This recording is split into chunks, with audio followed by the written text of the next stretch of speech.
Et salut à tous les amis, on se retrouve aujourd'hui pour une nouvelle vidéo. Dans cette vidéo, on va faire une config gamer aux environs de 1200 €. Et cette config, c'est une config un peu spéciale parce qu'en fait, elle est une config avec les nouveaux processeurs et tout ce qui va avec. Alors, sans plus tarder, commençons. Alors en premier, on va attaquer tout de suite avec le i5 7500. Qui est un processeur de nouvelle génération, la nouvelle génération Kaby Lake. C'est un processeur de socket 1151, c'est un quad-core avec 6 MO de cache et il est à 3.4 GHz. Alors, ce processeur, il coûte 239,99 €. Passons maintenant à la carte mère. Alors pour la carte mère, j'ai choisi la MSI B250 PCmate. C'est une carte mère au format ATX en socket aussi 1151, sinon ça marche pas. Et le chipset, c'est le chipset Intel B250 pour aller avec le processeur. Il y a de l'USB 3.1, un SATA 6 Gbps et la carte mère est au prix de 116 €. Alors après, j'ai pris de la DDR4 Corsair en Vengeance LPX noir, mais juste là j'ai pris 16 Go parce que maintenant ça commence vraiment à devenir la norme, et en plus comme ça vous n'aurez pas besoin d'acheter, et quand même pour une config à 1200 € quand même on a quand même besoin de performance. Alors elles sont cadencées à 2133 MHz et c'est de la mémoire DDR4, voilà.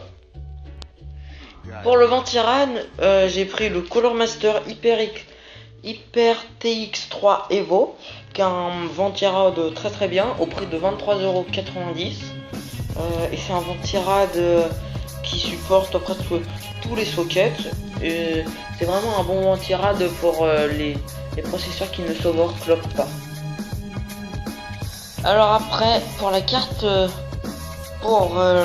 graphique, là je vous ai pris du lourd. Je vous ai pris la KFA2 GTX 1070 en version Exoc.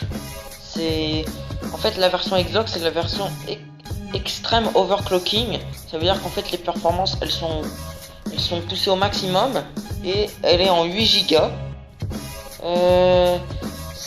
Comme je l'ai dit, c'est une carte mère overclockée d'usine avec un refroidissement semi-passif avec backplate et compatible VR bien sûr.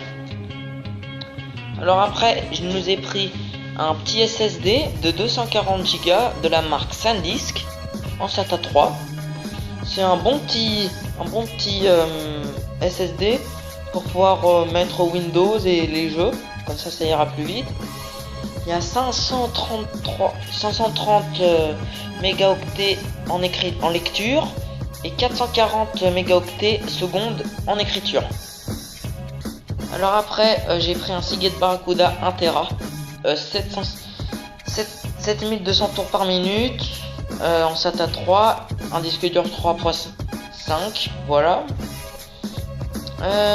Alors oui, après aussi j'ai pris une carte Wi-Fi. C'est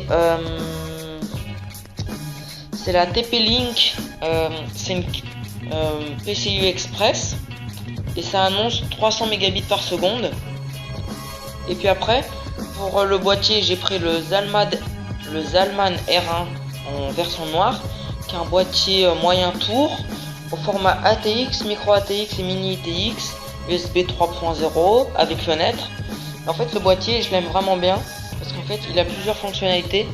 Par exemple, déjà il est déjà muni de 3 ventilateurs préinstallés, et on peut en mettre jusqu'à 5. Il peut accueillir des cartes graphiques très grandes, et aussi il y a un filtre à poussière que vous mettez dessous, et en fait comme ça, si par exemple vous mettez votre boîtier sur de la moquette, en fait il va pas avoir plein de poussière qui va aller dans l'alimentation. Et en parlant d'alimentation, j'ai pris la Colormaster G650M donc 650 watts.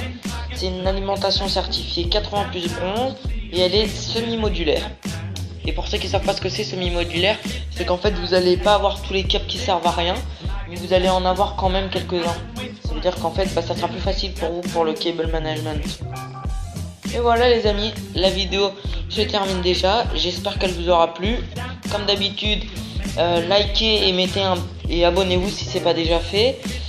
Et mettez un petit commentaire, ça fait toujours plaisir pour me dire ce que je pourrais améliorer dans les vidéos. Et moi je vous dis à plus.